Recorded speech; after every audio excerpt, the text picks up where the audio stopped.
Ai, o casamento. Chegou o momento do felizes para sempre. Ou o momento do arrependimento para sempre. A verdade é que vai chegar um momento em que todo casal vai passar por desafios, uns maiores, outros menores. Tem gente que supera e passa para o próximo nível. Outros empacam e desistem. E tem ainda os que buscam ajuda profissional para conseguir lidar com as dificuldades. Se você se interessou por esse assunto, fica comigo que hoje temos a participação especial com esse tema: desafios do casal.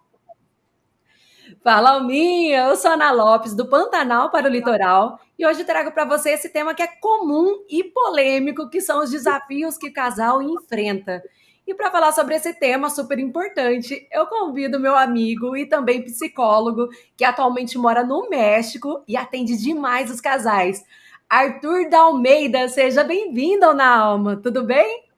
Muito obrigado, Nai. Muito obrigado a todos. Muito obrigado às alminhas que estão escutando a gente aqui agora. Eu acho um barato esse podcast que a Nai está levando à frente. Né? Eu sou Arthur, né? Sou psicólogo já faz 9 anos, sou graduado pela UNB e aqui estamos, né, para poder ajudar os casais a poderem serem ajudados frente aos desafios que a vida apronta. É cada coisa, Nai. Pois é até difícil começar a perguntar, porque esse assunto é complexo, mas eu já tenho uma pergunta que é: os casais do Brasil, os brasileiros, são parecidos com os mexicanos? Pois é, né? É uma pergunta bem interessante essa, porque a gente está falando de um tema cultural, a gente está falando de diferenças. E a cultura brasileira e a cultura mexicana, elas têm muitas similitudes, mas quando é para ter uma diferença, é aquela diferença. É aquela diferença, assim, que é marcada. Então, tanto que, por exemplo, no Brasil nós temos o costume, né, de assistir novelas mexicanas, né? E a gente se identifica muito com os contextos que aparecem lá, justamente porque são contextos muito parecidos com o que nós brasileiros temos. Mas existem também situações as quais o drama, né, no México, ele vem muito mais forte. O mexicano ele é muito emocional, é uma cultura muito generosa, assim como a nossa no Brasil, é uma cultura muito generosa. Só que no Brasil a gente tem um costume de querer desfrutar mais das coisas, da cultura, dos acontecimentos, e o mexicano ele também desfruta, só que ele desfruta de um outro modo, ele desfruta com a base de um sofrimento. Tanto que você pode ver, por exemplo, que existem circunstâncias que o mexicano ele não só vive situações fortes no dia a dia, como também nós brasileiros, mas a cultura mesmo, por exemplo, você vai comer a gastronomia mexicana, você sempre vai comer uma pimenta, né? É o sofrimento aí presente. Aqui no México eles têm um costume bem curioso, né? É bem interessante, né? Eles gostam de levar choque. Você vai para um bar e tem um cara com uma maquininha de dar choque e você vai aumentando os níveis, né, do choque elétrico. Mas para que esse choque? Não entendi. Esse choque é só para eles se divertirem, eles têm prazer, é tipo uma competição de quem aguenta o choque mais forte. É isso. Meu Você Deus, vai. mas e eu já ouvi, Arthur, que talvez a complicação seja de que quando você briga, por exemplo, com a pessoa do seu casal, né, o parceiro, a família toda se envolve. É verdade isso? Sim, a família toda se mete. Desde da sogra, do sogro, né, até o filho, ou seja, todo mundo entra assim de cabeça na discussão. Eles parece que gostam, às vezes, de querer envolver todo mundo no problema para que todo mundo resolva junto os problemas, né? É até curioso, né? Você falando dos casais, né?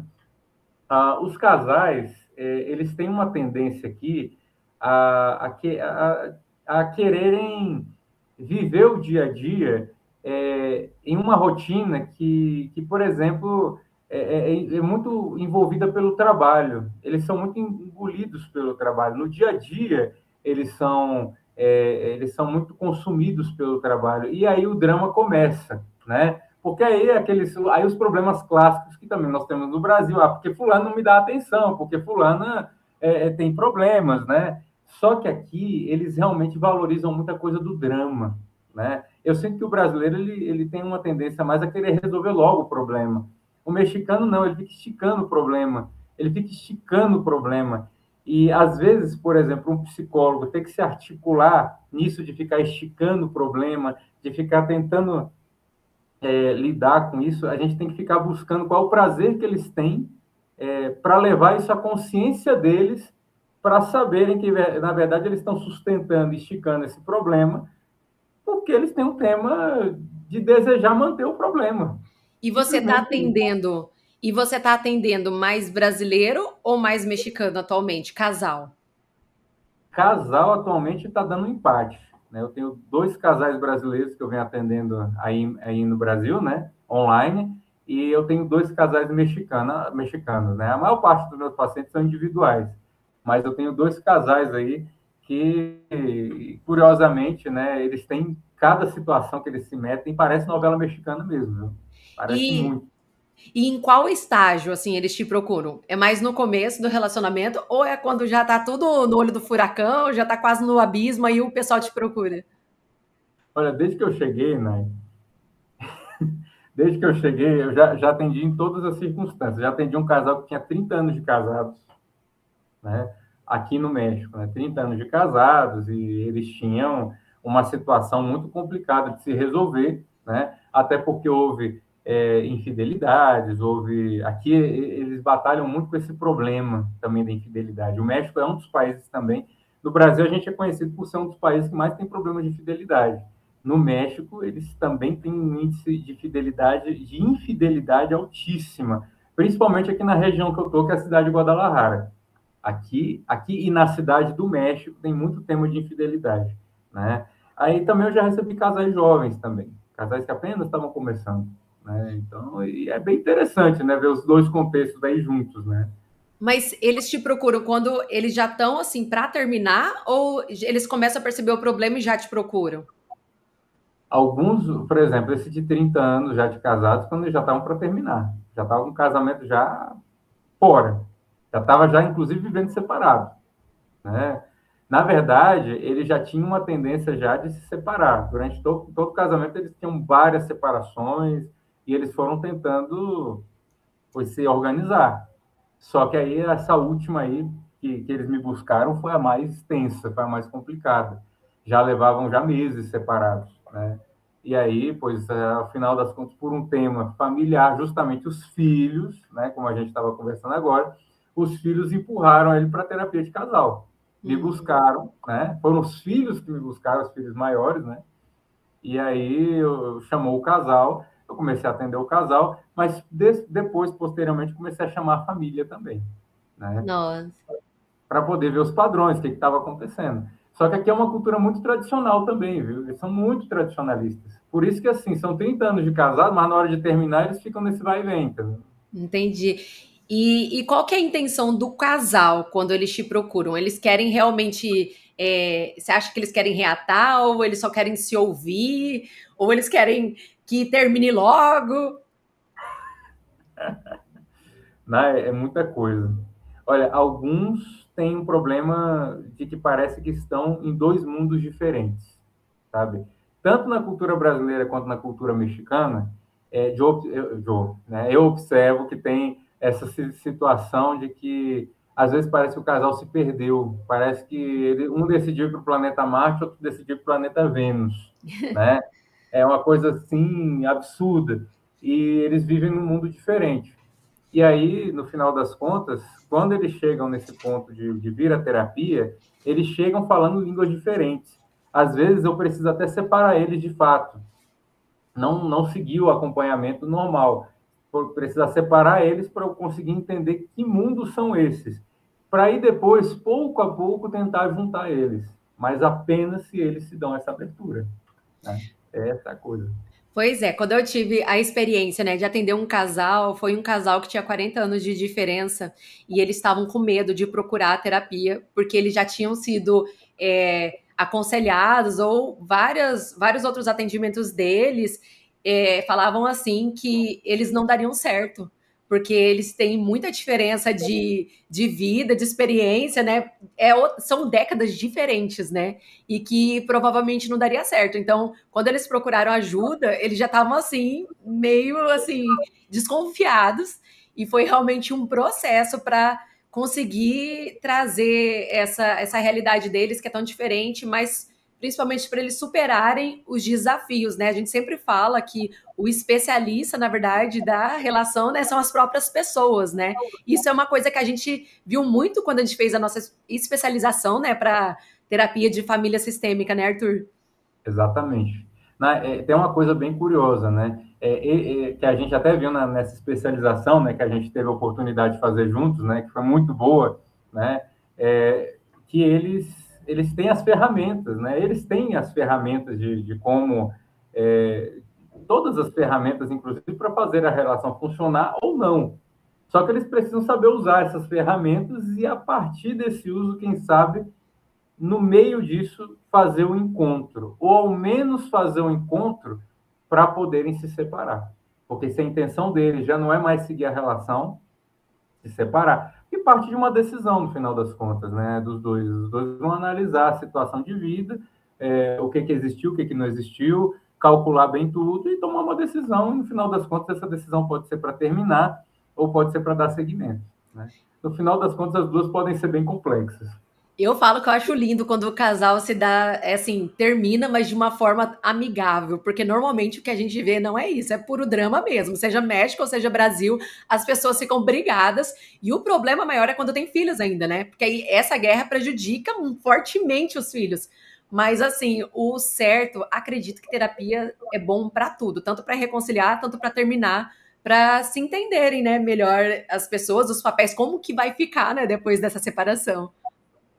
Porque esse ponto que você está levantando é fundamental, porque os filhos realmente eles sofrem muito, né, no meio né, você tem processo, você tem contraprocesso, tem resposta, aí vem os advogados, aí quem sabe vai chegar lá no juiz, os dois continuam se entender, aí um quer uma coisa, o outro quer outra, aí o juiz uma hora tem que dar o basta quando se trata de um divórcio e tomar uma decisão ele, né, ou seja, os dois chegam ao ponto de não conseguirem se encontrar e colapsa a coisa. Só que existe uma figura, infelizmente, às vezes, a figura do psicólogo no meio dessa batalha judicial ou no meio das separações que existem, pode ser uma figura muito importante, porque no final das contas o psicólogo ele é preparado justamente para tentar conciliar esses dois antes que o juiz precise fazer uma intervenção.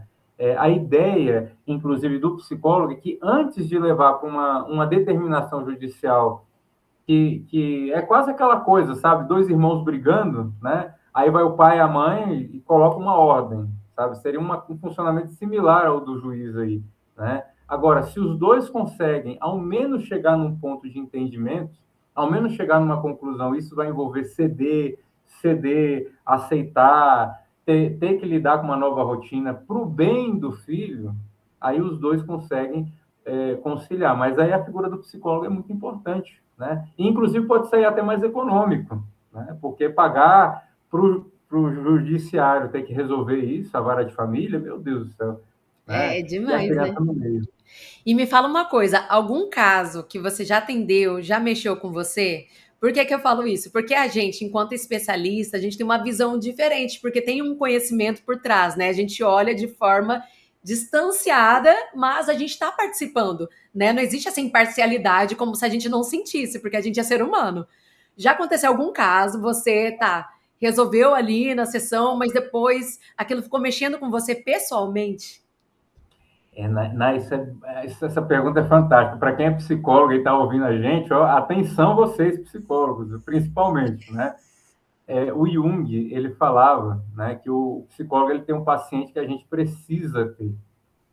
Né? O psicólogo tem um paciente que ele precisa. Né? E é bem curioso, porque, por exemplo, dando uma situação minha de vida, né? Eu atendo casais, eu busco trabalhar com casais de um modo que eles possam sair contentes depois com o resultado e principalmente reconciliados, não necessariamente a reconciliação de viverem juntos depois, voltarem à relação, mas pelo menos uma reconciliação ao ponto deles poderem se sentir mais contentes com o contexto e poderem viver em harmonia, né? E eu, por exemplo, começou a chegar casos para mim, tanto de casais quanto individuais, de pessoas que que estavam vivendo um contexto similar ao meu, porque eu venho de um divórcio, né? Eu venho de uma separação, eu me casei também com uma mexicana, acho que é por isso que eu consigo entender bem essas diferenças culturais, né? E aí, no final das contas, quando eu tive a separação e tive também o divórcio, houve uma situação a qual a gente também tinha muitas dificuldades e muitos conflitos. E me apareciam casos aqui no meu consultório de pessoas que tinham muitos conflitos e os conflitos eram idênticos. Agora, o que mais me chamou a atenção foi um casal do Brasil que me buscou, e eles já tinham muitos anos de casado, eles tinham 5 filhos, é bem curioso, né? Ou seja, já tinha uma família bem constituída, mas eles não estavam felizes já faziam muitos anos, tá? Muitos anos, ou seja, quase desde o início do casamento, né? E aí, no final das contas, esse caso, pontos desse caso se assemelharam a coisas que eu vivia já diretamente. Então, é muito curioso, porque isso mexeu muito comigo, ao ponto de que, espera, eu conheço esse caminho, eu sei o caminho das pedras aqui, só que talvez a conclusão deles não seja a mesma da minha, porque vai depender deles. Então, eu vou ter que dar um jeito de poder ver o que eles desejam, mas a história é muito parecida, só faltava ser no Brasil e no México. Nossa, e é muito legal porque aí você gera uma conexão maior, né? Até com os clientes. Eu falo sempre sobre isso, porque tem gente que faz terapia a vida inteira e fala assim: ah, eu fui lá, falei, não resolveu nada. Mas uma coisa fundamental é entender a conexão que você tem com o profissional, né? Que é essa abertura, justamente da gente sentir que a gente está num lugar onde a gente realmente pode falar, que a gente vai sentir apoio, que a gente vai conseguir se abrir para novas possibilidades. Porque às vezes quando a gente empaca, que a gente ficou lá, né? Aprisionado, não sabe o que fazer, né? Aí fica paralisado. Existe uma série que está no Brasil. Infelizmente, eu não consegui assistir essa série completa, só partes dessa série, porque aqui no México a série brasileira não chega, né? Infelizmente, né? O Só o Globoplay, Chaves. só o Chaves. Mas o Chaves é sagrado, né? Então, É. principalmente para nós brasileiros. Mas, mas tem parte dessa série que fala justamente dessa conexão que tem entre o paciente e o terapeuta. Essa conexão é uma coisa assim tão impressionante, que o paciente ele não tem ideia que o que ele está falando é, muito provavelmente já tocou em partes da vida do terapeuta, e o terapeuta já está já com casca, vamos dizer assim, com experiência já em cima desse tema, mas não só experiência de consultório, experiência pessoal também. É isso da experiência pessoal que eu acho fantástico, né? É claro, o terapeuta pode não necessariamente ter a experiência pessoal, e não significa que ele não saiba conduzir, mas o fato dele ter essa experiência pode ajudar ele a conseguir ter um pouco mais de rapidez com algumas conclusões, né? Pelo menos essa experiência que eu tenho como psicólogo já há 9 anos, né? E é bem interessante a gente poder viver isso e principalmente criar conexão, porque ao final o paciente ele se sente mais acolhido, ele se sente mais bem-vindo, e é isso que faz diferença no acompanhamento terapêutico, é o acolhimento. Como que você recebe isso para que o paciente seja livre de poder falar o que ele quiser, para que o casal seja livre de poder expor o que eles precisam, e a partir de aí chegar a uma conclusão que possa ser saudável para eles. E se a gente pudesse listar assim, os maiores desafios que os casais enfrentam, quais seriam? Eu já fiz minha listinha aqui, mas vamos deixar. Começa aí, você. Qual que seria que você acha assim? Esse é um desafio. Qual que é? Eu acho que o primeiro desafio, né, hoje em dia, é a partir dos acordos, né, a partir do que o casal, os acordos que o casal vai fazer entre eles. Eu acho que eles precisam, primeiro, ter conversas, por exemplo, né, antes, até mesmo do namoro, tá? Vai começar a conhecer uma pessoa, gostou, quero que seja minha namorada, né? Perguntar para essa pessoa, o que é a fidelidade para você? Né? Porque hoje em dia, no mundo das redes sociais, né, a gente vê muitas coisas, né? E essa pergunta, o que é a fidelidade, né, podem revelar diferenças muito grandes, né? Talvez a fidelidade que é para mim, que é fidelidade para mim, possa ser um pouco diferente ou muito diferente do que é para você, né? Talvez outros temas também, a questão dos filhos, né? Caso um dia queiram ter filhos, e aí é recomendável que essa pergunta seja feita, né, preparando-se para o casamento, né? Mas também durante o namoro, porque às vezes, sei lá, por exemplo, né? Você já tem duas filhas, né? Você pode não querer mais ter filhos, sabe? Sim. E eu, sei lá, eu tenho um filho e eu posso querer ter mais uns cinco, né? Como, né? Por exemplo, né? Então, né? Ou seja, isso tem que ter um acordo, porque se a gente casa numa situação dessa, imagina, sabe? Lá na frente é evidente que vai dar problema. Então, acho que a primeira coisa são os acordos, né? A segunda coisa é analisar um pouco também o contexto familiar, porque a gente pensa que não casa com a família, viu? Na casa, Casa com a casa, família, com né? Não certeza. sei se você está de acordo, na casa com a família. Então, tem que analisar isso. O tipo de trabalho, né, que a pessoa tem, se gosta, os objetivos, por exemplo, né? Sei lá, você, por exemplo, quer se casar com uma pessoa que quer todo o tempo estar progredindo laboralmente, ou está indo em lugares diferentes laboralmente. É possível, mas também pode ser que você queira apenas viver uma vida tranquila, ficar no lugarzinho de sempre, né? Você estava lá no Pantanal, né? Você podia ficar lá no Pantanal o tempo que você quisesse, Pois é. né? E uma Então, coisa, Arthur, é que talvez as pessoas também, esses acordos são muito interessantes desde o começo, mas deve sempre existir um novo realinhamento, porque a gente vai mudando, né, enquanto pessoa. Uma coisa que eu quero agora, daqui a pouco eu não quero mais, eu já mudei de ideia, então, para você ver a importância também da comunicação. Eu ia listar a comunicação como sendo a primeira coisa, porque eu acho que é uma das assim mais fundamentais, principalmente que a gente encontra dentro, né, do consultório, no atendimento, que as pessoas não conversam, elas não se ouvem, né? pessoas têm dificuldade de se ouvir, principalmente quando tem discussão e diferença, viu, Nay? Isso é uma coisa muito comum, porque às vezes um quer prevalecer a realidade dele, né? Então, por exemplo, tem casais que, esse de dois mundos que eu estou te falando, né? Uma quer todo o tempo estar bonita, né? Ou ele quer estar bonito, quer estar se desenvolvendo. O outro, às vezes, quer estar numa vida assim, mais austera, sabe? E aqui já tem uma diferença muito marcada, porque aí, no final das contas, naturalmente, esses mundos vão se separando. No início, quando tem a paixão, é uma maravilha. Só que a paixão, a gente tem que lembrar que a origem da palavra paixão vem da palavra patos, né? Com TH, o grego, né? Patos, né? Que significa, que também se desmembrou para a palavra patologia, de doença. Então, né? Eu até recomendo muitos casais que antes de tomar a decisão de casar ou de se juntar, deixar a paixão diminuir um pouco, porque aí vai ver mais claramente as coisas. Porque senão vai ver as coisas tudo deturpado, tudo ali muito fora do real. E a realidade do outro está cheia de coisas, às vezes, tá cheia de histórias. E será que eu vou dar conta dessas histórias? Por isso que o tempo de namoro é importante, ao menos aí uns 2 anos, aí, sei lá, sugerindo aqui, né? Que tem casal que se conhece hoje, já está morando junto amanhã, né? E aí isso pode ser perigoso, né? E o Então, problema disso é que a pessoa às vezes não pode nem reconhecer a própria individualidade ainda e já mistura com outra pessoa. Aí tem uma frase que eu acho que causa tanta confusão, que é aquela: quando a gente se casa, a gente se torna um. Mas não é uma pessoa, é um casal que tem duas pessoas diferentes. Ou seja, o relacionamento é uma terceira coisa. Olha o tanto de conflito que pode dar nisso, né, Arthur? tem um livro, né, que se chama Um mais um é igual a três, né? Um e um é três, né? Então, acho que é do Felipe Collier esse livro, eu não lembro agora o nome do autor, mas esse ponto é fundamental para poder entender que, na verdade, quando você está se juntando com outra pessoa, você está gerando, antes de gerar um filho, você já está gerando uma terceira vida ali.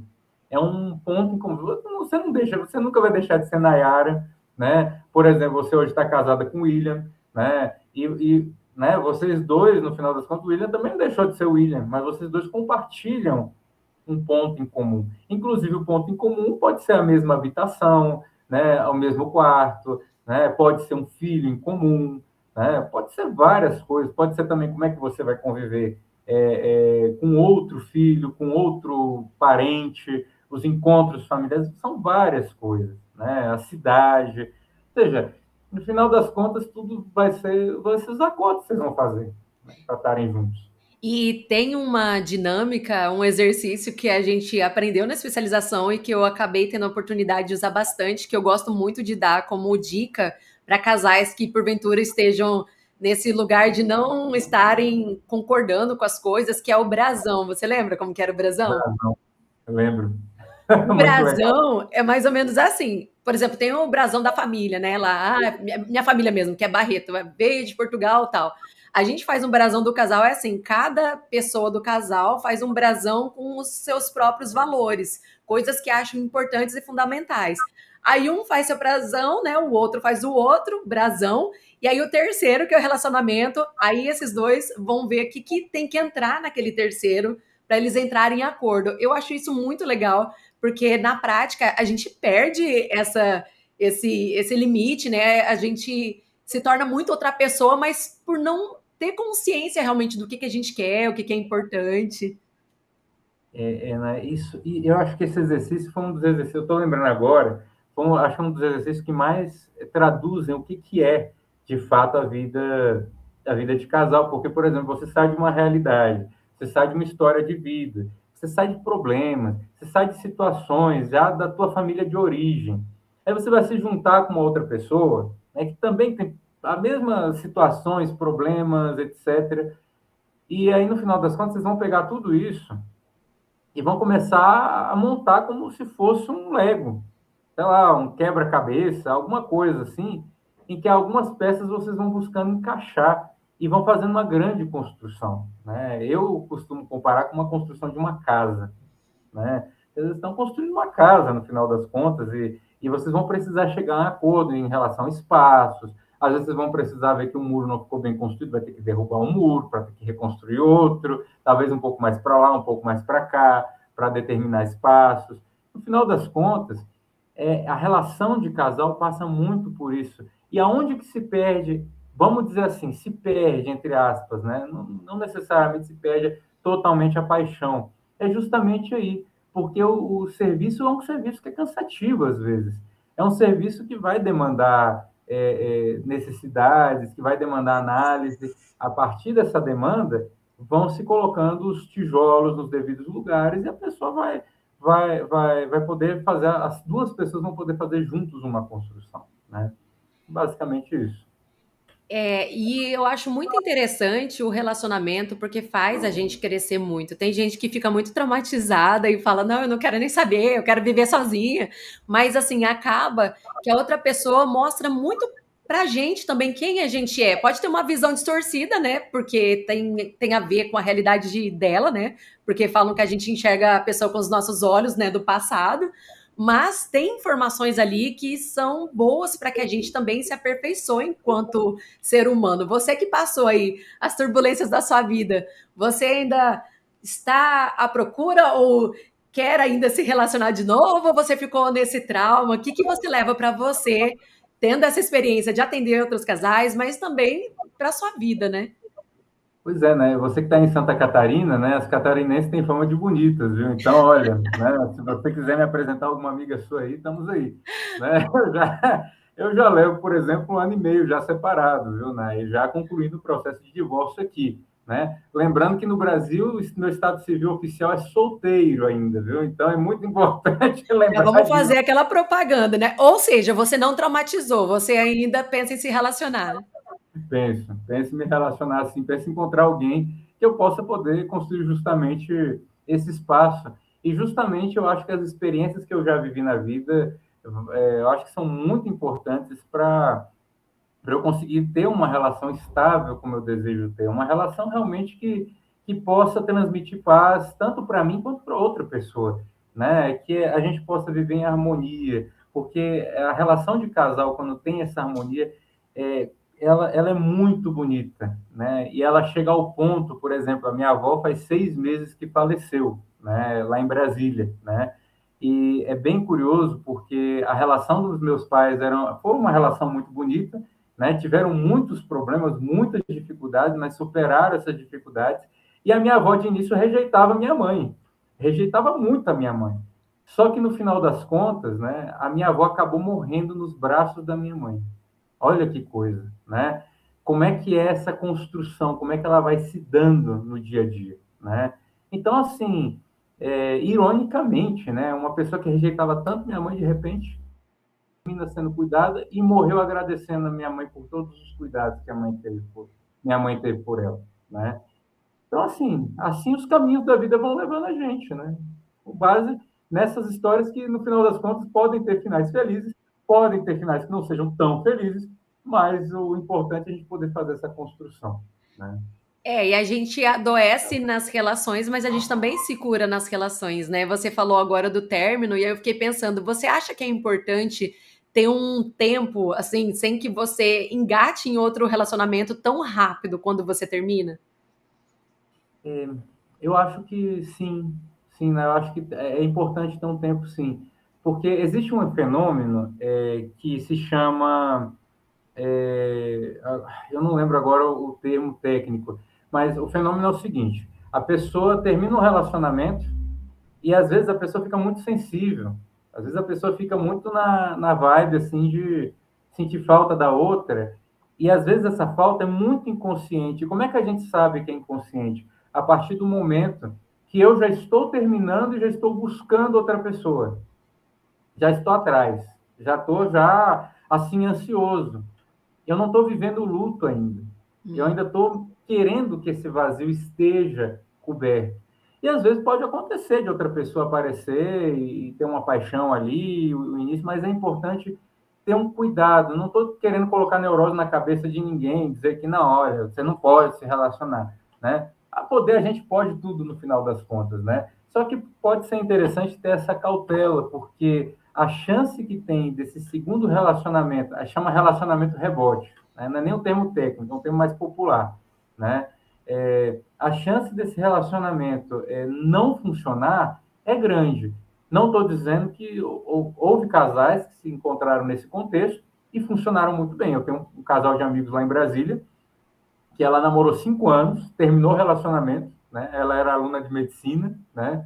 E aí ele conheceu ela, né? Numa comunidade que nós frequentávamos lá, e os dois se apaixonaram e já são noivos, já levam aí como 9 anos de relacionamento. Sei que faz muitos anos já que eles estão se relacionando.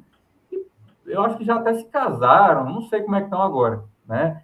Mas no caso deles funcionou. Mas é importante estar atento, né? Porque pode chegar num momento que, né? E é importante também ser sincero com a pessoa. A sinceridade é a base, porque ela disse desde o princípio, por exemplo, para esse meu amigo, que ela tinha um relacionamento de 5 anos, né? E ele aceitou, né, a situação. Não, vamos tentar, vamos ver como é que funciona, né? E já duram 9 anos, né? E tão bem, viu? E agora, para finalizar já, qual seria uma dica que você daria para as pessoas que estão passando por algum desafio no relacionamento? É. Olha, a primeira coisa, né, eu acho que é saber pôr o pé no freio, né? Primeiro, saber pôr o pé no freio para poder olhar em que lugar eu estou, né? O que está acontecendo, né? Está com problema no relacionamento? Que tipo de problema? Sei lá, nós estamos brigando. Sei lá, um dos dois, eu tenho a suspeita que está encontrando com outra pessoa, né? Está sentindo cheiro de infidelidade. Ou, sei lá, está tendo problemas familiares ali, e a outra pessoa não está se portando bem comigo, está muito fechada, não conversa comigo, meio que me deixa de lado, já não responde meus WhatsApp, dá o famoso ghosting, né? Como diz hoje em dia, né?